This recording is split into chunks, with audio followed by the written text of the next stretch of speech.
let's analyze the first of these forces, threats of new entrants. Have you ever considered why there is only one Facebook?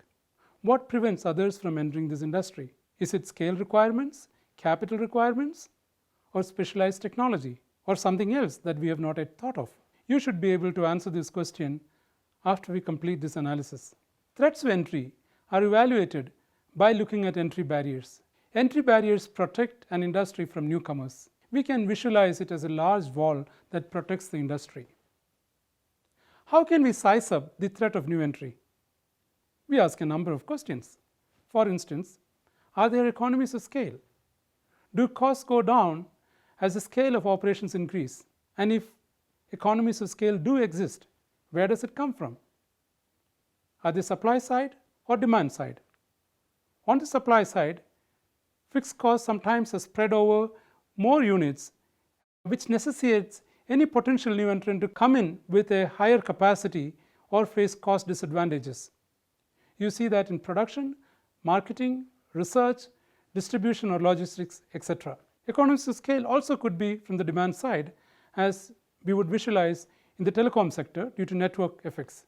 With high supply side economies of scale or high demand side benefits of scale, entry barriers increase significantly, as in the case of automobiles or the telecom sector. The other questions we need to ask are, how easy is it for a customer to switch to a new entrant's products? The easier it is, the lower the barrier to entry. What are the capital requirements? The higher the capital requirements, greater the difficulty for others to enter the industry, as may be witnessed in the case of aircraft manufacturing or microchip manufacturing or refining and so on. Next, are there any incumbency advantages which are independent of scale? In other words, do existing players have proprietary technology, exclusive access to necessary inputs, or high levels of brand identity and product differentiation and so on? Are the access to distribution channels equal for all? That is, can a new entrant access the distribution channel easily? Are there restrictive government policies?